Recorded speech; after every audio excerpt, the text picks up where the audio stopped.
If it's okay, can I just ask a quick question? Yes, of course. Okay, just to make sure the assignment's due on Friday. Yes. Okay. I said 9 o'clock at Okay. night. Yeah, I thought so, but since when I went to go and like make sure, I saw like the YouTube wasn't up at that point, so just wanted to make sure in class. Sure.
Hi again.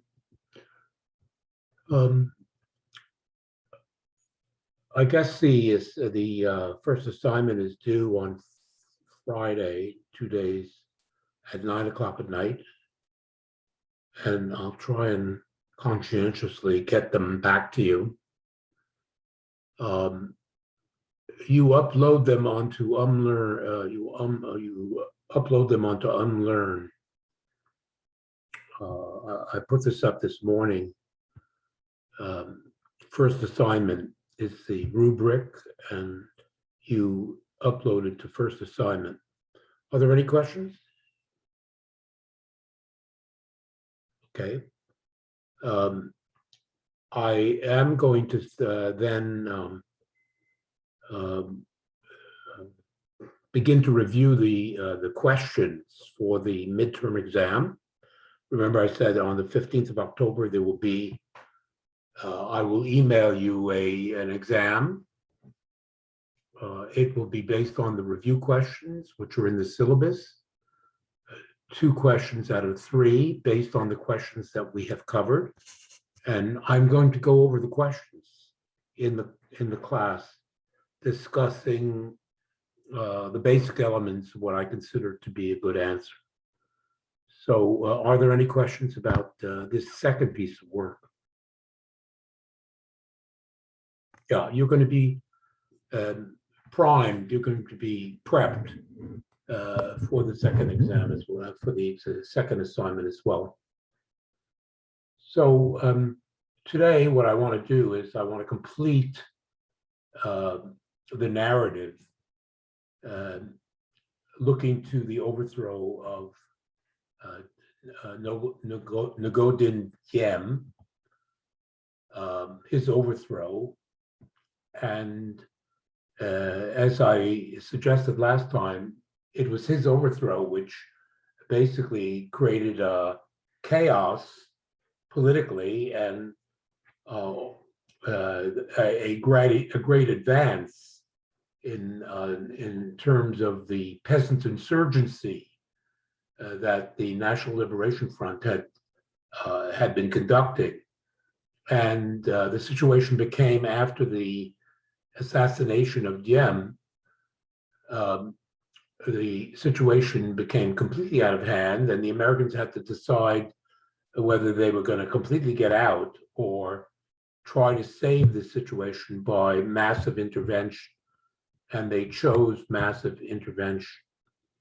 Indeed, my argument would be that this was already in the works, that there was a certain process here based on geostrategic considerations and the kind of inner dynamics of Washington that led to massive American intervention.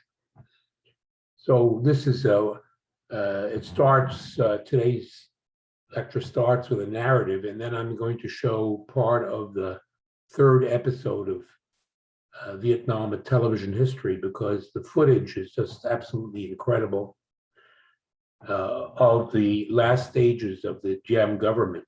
So I want you to see this. It's extraordinary. It gives you a sense of the quality of this television series.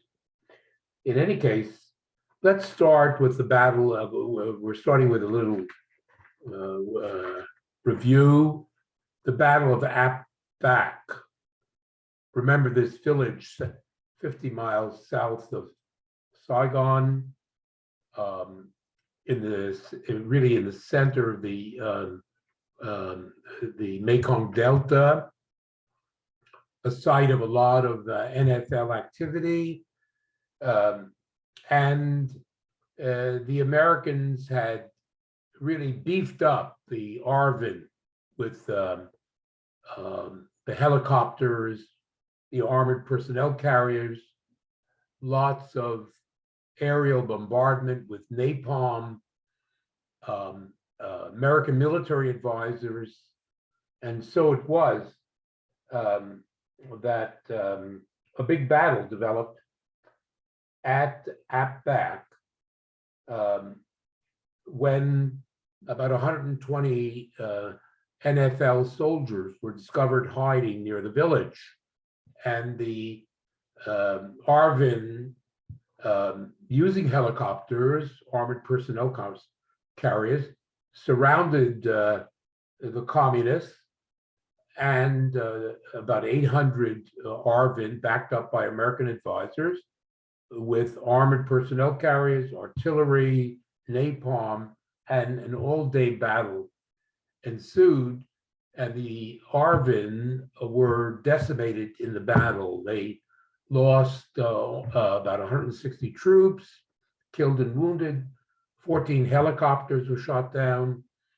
And at the end of the day, the NFL were allowed to escape. And it was clear there were reporters there. It was clear that the key thing was that the NFL had learned to deal with the sort of helicopter operations. In 62, they had been intimidated, but now in 63, they figured out how to take down these helicopters. So the tactical advantage enjoyed by the ARVN seemed to be lost. And this was confirmed by subsequent battles, where they shot down a number of other helicopters as well. And so this is the way the press played this. But the American military mission and Washington basically put a smiley face on what had happened. And they said, well, the communists had fled the battle, and therefore the good guys, ARVN, had won. Whereas from the point of view of the overall military progress of the war, it was clear that the opposite was true. And this optimism, this official optimism, is one of the characteristics of the way the war flowed. There was from the American military mission and from the Defense Department, constant stream of optimistic reports flowed, which said basically the insurgents were on the run. The ARVN, backed up by the help of the United States, was winning. Even notions that soon that the ARVN and the GM government would be self-sustaining, the Americans would be able to withdraw. But it was clear that this was largely baloney. And increasingly, the reporters became skeptical. And I noted that last time, that gradually the reporters were basically part of the American setup. They were, for the most part, liberals who believed in the Cold War, believed that liberal democracy was good. But they were very critical. They became extremely critical, led by the New York Times. Part of the reason for this was that Kennedy had deceived the press had, during the attempted invasion of Cuba back in 1961, the press, including the New York Times, they knew that the invasion was coming, but Kennedy had persuaded them to keep it secret. And that, in fact, contributed to the debacle. And so the press decided, especially the New York Times, that really it was incumbent on the press to tell the truth. And so that's what they did. And this press reportage played a huge role in sort of undermining public support for the Vietnam War and fueling the anti-war movement back in the United States. I did say that this had never happened before, and it hasn't happened since, because since Vietnam, Washington has, whether it was Iran or Iraq or any of the other minor conflicts that have followed, they've made sure that the press was under control. Now, one of the reasons for this sort of official optimism was the Robert McNamara, who was um, the head of the Defense Department. Robert McNamara, who was considered to be a whiz kid. He was considered to be, this was a man who had made his career basically planning World War II. He was a planner. He was a numbers man. He was educated in both numbers and economics, and he was an early master of computers. And let's understand, the Vietnam War, from the American point of view, was a war of computers and especially quantification. McNamara loved numbers, and he could show you using numbers, in terms of all of the inputs, all of the statistics about enemy casualties, dead and wounded, the flow of American supplies into Vietnam, American soldiers into Vietnam, amount of missions that were being mounted, that the ARVN, with the help of the Americans, and later on the Americans, they were winning. The statistics showed this. This was what one author has called a techno war from the American point of view. But as critics pointed out, the assumptions behind the numbers were never really scrutinized. Really, what was going on the ground was not really, or was ignored, or even falsified. There was a certain falsification based on kind of numbers, sort of mystification. And this was one aspect of the American War. The other war aspect of it was firepower. In order to win, enormous amounts of artillery and napalm and what have you was unloaded on the NLF's insurgents on the ground, and ultimately on North Vietnam. The bombing of North Vietnam was absolutely unprecedented. At the same time, we know, and as you'll see later, the use of chemicals, Agent Orange. Does anybody know what Agent Orange was? Does it? Agent Orange was a chemical. It was originally used basically as a tool in gardens for getting rid of weeds.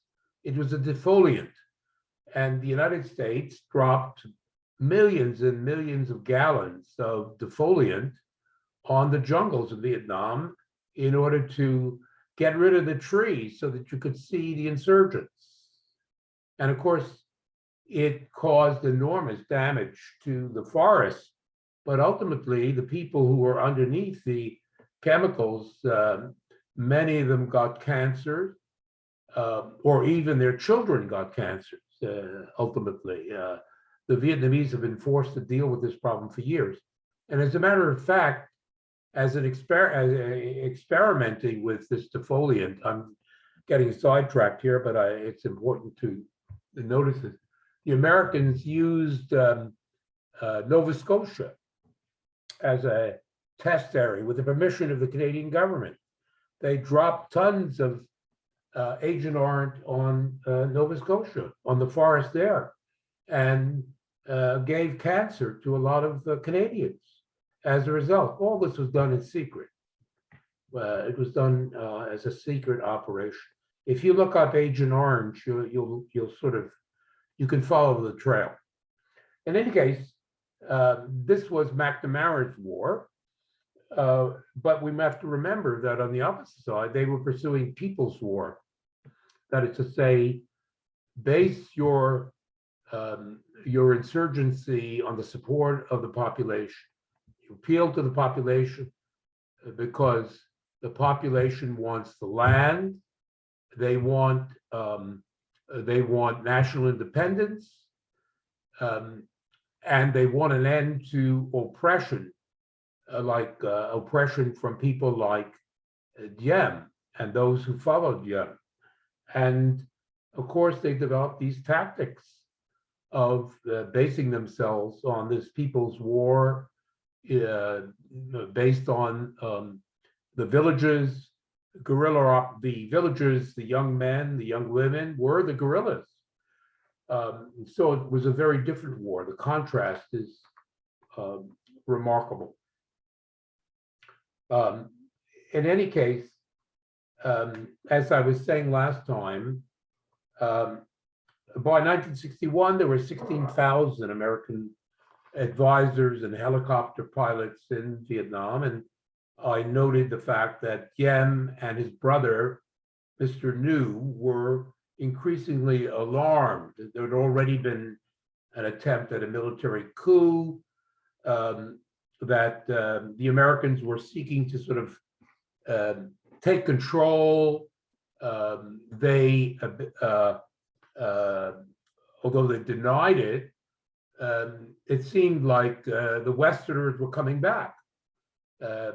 And it was a new form of colonialism that the Americans were introducing.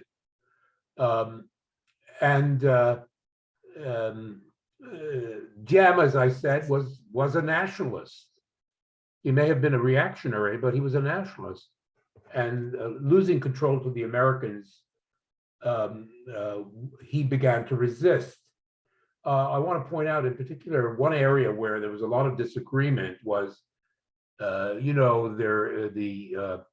you move from the coast of Vietnam inland toward Cambodia and Laos, the land becomes hilly, and the people who lived up there, they were known as the mountain people or montagnards, and they were ethnically different from the Vietnamese. The Vietnamese were essentially peasants growing rice, or they were urban dwellers. So these montagnards were subsistence farmers and also fishermen and hunters, the people up in the so-called highlands. Well, even before the war got started, the Vietnamese state was making all kinds of efforts to sort of assimilate these people to Vietnamese culture, and these montagnards were resisting.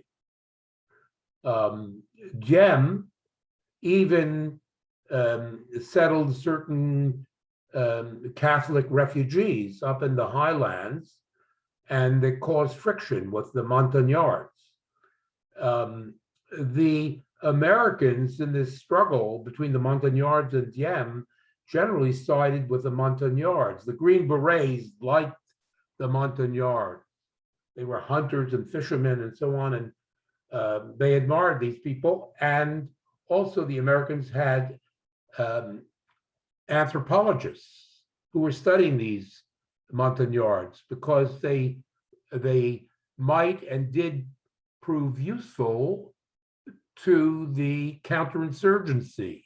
In other words, turn these montagnards into counterinsurgents was the American idea. In any case, a lot of friction developed between Diem and the Americans over the fate of the montagnards. Now, the thing is that the situation in 1963 clearly began to deteriorate, and Diem, fearing a coup, resisted further Kennedy's desire to send more troops, and to the point that the friction began to affect politics. In particular, in Washington, the head of the Senate Foreign Relations Committee, Mike Mansfield, who was, as a matter of fact, a member of the American Friends of Vietnam. He had been one of the initial backers of Diem and so on. But now he began to get, sorry,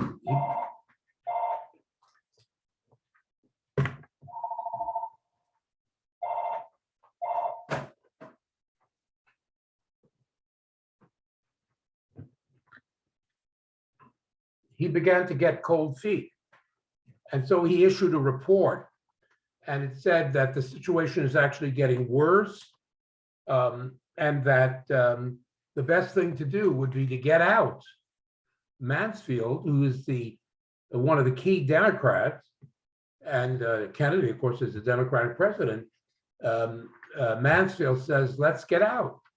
So Kennedy sort of invites him to a meeting, and at the end of the meeting, Kennedy says, well, I agree with Senator Mansfield. We should get out.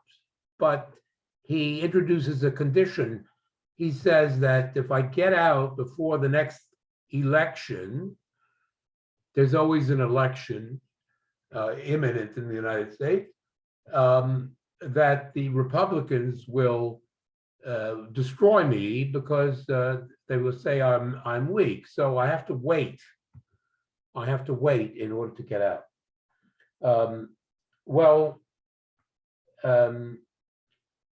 During this period when he was waiting for the next election, in fact, Kennedy became even more deeply involved in Vietnam. Instead of getting out, he, in effect, became more and more entangled in the situation in Vietnam.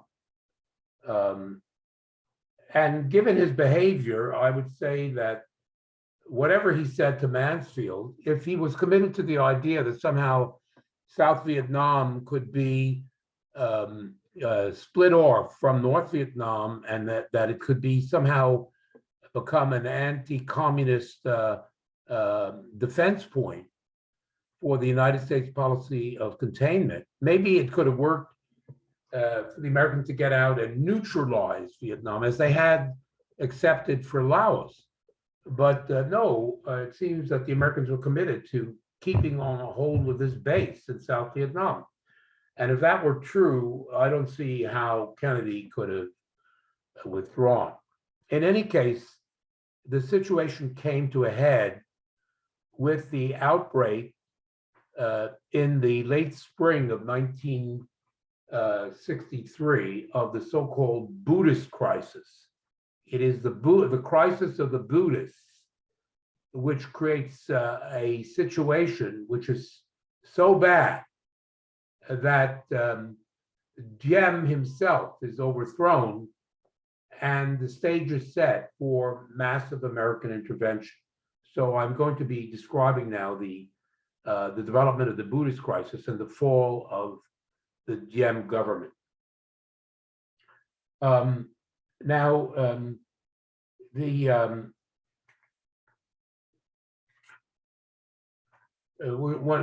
has to come back, and to understand the Buddhist crisis, one has to come back to the fact that Diem himself was a Catholic, and that the Catholics played a very important role in the support that Diem had. The Catholic population was 10% of the population. The great majority, the other 90%, were essentially Buddhists. And Diem's behavior, since he took power, he was favoring the Catholics and the Buddhists. As these things go, they were feeling increasingly resentful over the domination of the Catholics in Vietnamese society and politics. The situation came to a head on the 8th of May, 1963, the 8th of May, up in, not in Saigon, but in Hue, which is near the 17th parallel. It's the largest city, the second largest city in South Vietnam. And May 8th was the birthday of Buddha. Well, the Buddhists announced that they were going to have a big demonstration celebrating Buddha's birthday. In response, the local officials, and remember I told you that Diem's brother was basically the political boss of Hue, and the archbishop was another brother, the Catholic archbishop. Well, the local officials in Hue said, no, you cannot have this demonstration, and no flags which recognize Buddha's birthday were allowed to be shown in the city. Now, this act on the part of these officials immediately followed the fact that, well, a couple of weeks earlier, there had been an earlier celebration by the Catholics celebrating the birthday of the archbishop, who was the brother of Diem. And in that celebration, 2 weeks earlier, flags of the Virgin Mary and of the Vatican, of the Pope, had been prominently displayed in this parade, if you like. Well, the Buddhists, in response, said, "To hell with that. We are going to celebrate Buddha's birthday, and we are going to display our flags, and we don't care what the authorities say." And so large numbers of people began to assemble, Buddhists, and the troops ordered the people to disperse. They refused, and the troops, the Arvin soldiers, fired on the crowd, and 9 people were killed, and many more were wounded. The result was in Hue and in Saigon, but also in the small towns, the Buddhists came out en masse and began to demonstrate against the government. It should be noted that the people were led by the Buddhist monks in their processions, came out of their monasteries. And the Buddhist temples were everywhere in South Vietnam. It should be noted that Buddhism, at least in recent years, had tried to keep out of politics. But internationally, in Asia, they developed what we call a new Buddhism, where the monks decided that they needed to take a greater part in politics. And it was this event which set off this involvement in politics. Now, these demonstrations, they went on day after day, and they drew more and more people into the demonstration. Indeed, in the towns, in the main towns, the middle class, especially noticeable were the students. High school students, university students, began to back the monks in these demonstrations. And in a dramatic development, on the 11th of June, the demonstrations have been going on for about a month, one of the monks in Saigon poured gasoline. He sat down in the street, poured gasoline on himself, and he set himself on fire and burned himself to death as a demonstration. And in the course of the following few days, several other monks did the same thing. And all of this was caught on the television cameras and was broadcast back to the United States. Well, this created a sensation, dismay. The American TV audience was horrified by what they were witnessing. And so the American government, Kennedy, basically gave Diem an ultimatum, saying that you have to completely change your policy. You have to rescind all the laws and regulations which have been oppressing the Buddhists, and so on. And on the 16th of June, Diem agreed to do so. However, in fact, in the next few weeks, Diem actually stepped up the repression. And I would note that indeed, Diem himself and his brother New and Madame New all began to say that the Buddhists, don't be deceived, that the Buddhists really are members of the National Liberation Front. They're really crypto-communists, is really what's going on. And Madame New, she made a famous remark in which she was asked about these suicides. She said that these suicides were really barbecues, and there was nothing to get excited about. These are barbecues. Well, these people were burning themselves in the streets, and Americans were very familiar with barbecues, backyard barbecues, steak, and I think it spoiled their appetite. It was very upsetting to hear this. And so the news were basically exposed. There was a lot of talk about the authoritarianism, the reality of the Diem government in the American press, and so on.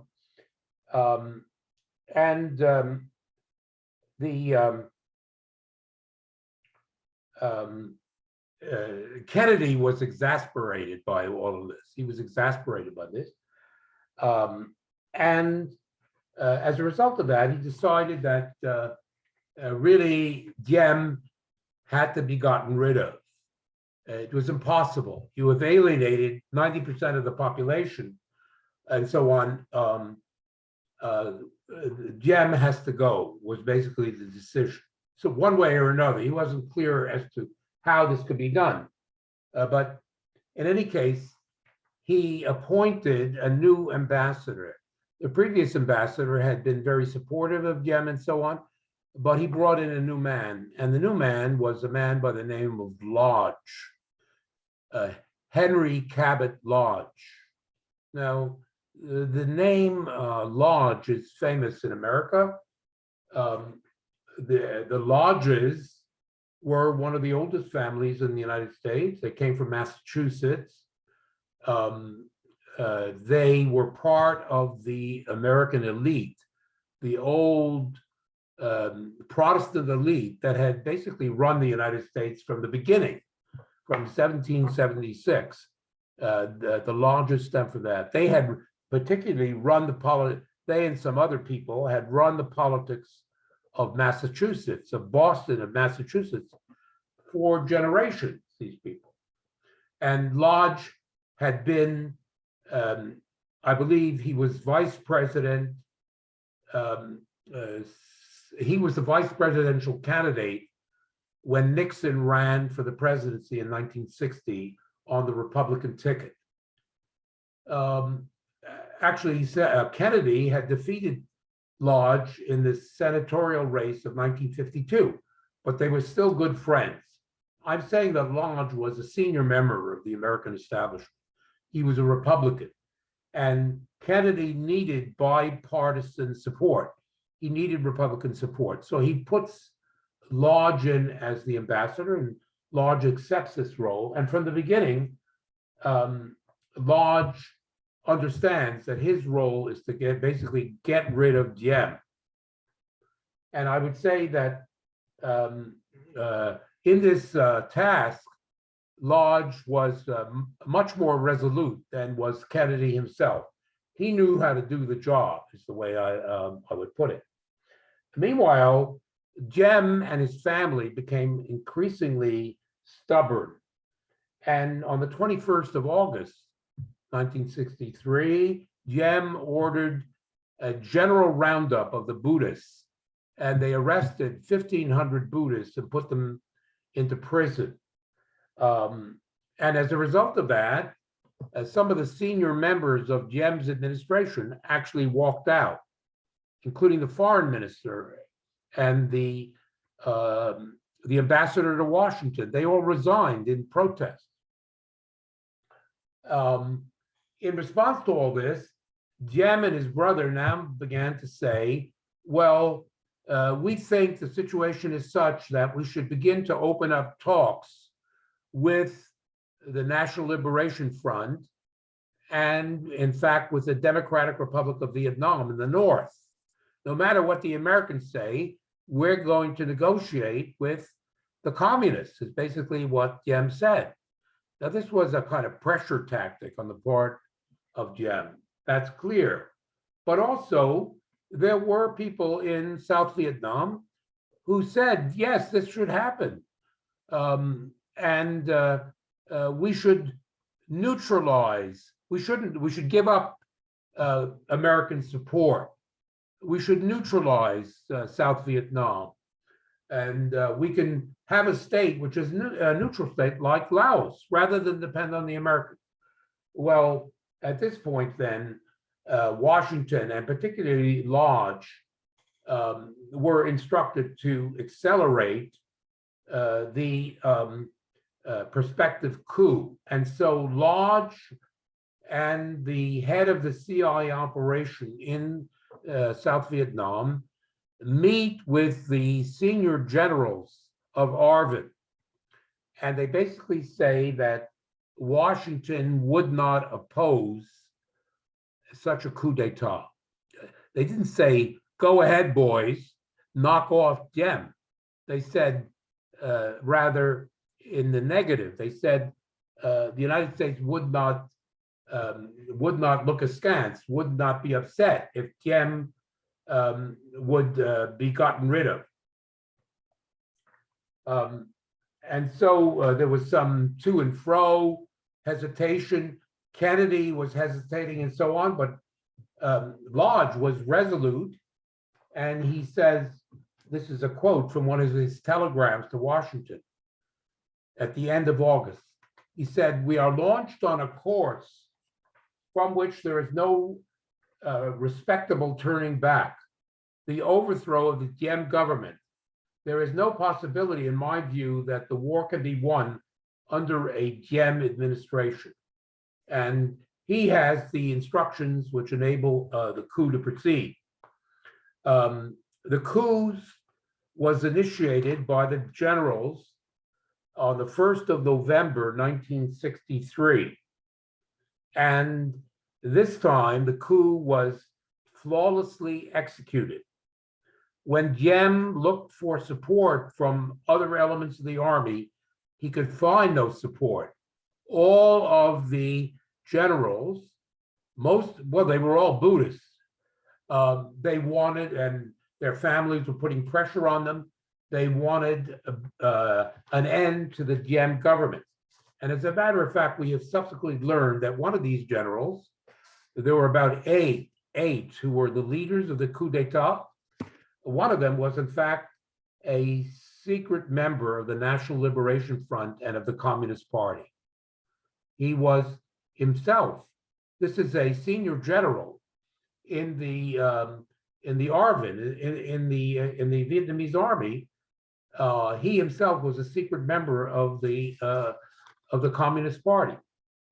In any case, it quickly became apparent that Diem had no support. So he and his brother, they exited the presidential palace through a secret tunnel, and they made their way to the Chinese district of Saigon. I remember I told you there were about 500,000 Chinese in Saigon.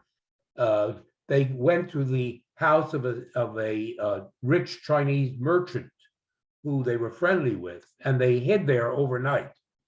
The next morning, Diem telephoned one of these generals and announced that he would surrender if the generals guaranteed a safe conduct. In other words, Diem and his brother were prepared to leave Vietnam. And so he gave the generals the address where he was hiding. And within minutes, an armored personnel carrier pulled up at this mansion in Cholon, and the Diem and his brother were loaded in, and on orders, the soldiers gunned down the two. Killed Diem and his brother right then and there, and buried him in an unmarked grave somewhere on the outskirts of Saigon. They bumped him off. And with the announcement that Diem and his brother had been murdered, the population of Saigon exploded in joy and jubilation. And in Washington, basically, they said that they regretted this event, but they said that Diem had brought this event onto himself. This was the end of the Diem regime. Well, I think I'll stop at this point, and I want to begin next time by showing you a little bit of the film. So I don't want to sort of interrupt this, and we'll leave it there for today. Are there any questions about what I've said today? Okay, so we're gonna show this film, and then we're gonna start the review to make sure that you have a good sense of the review questions. That's on Friday. So see you on Friday.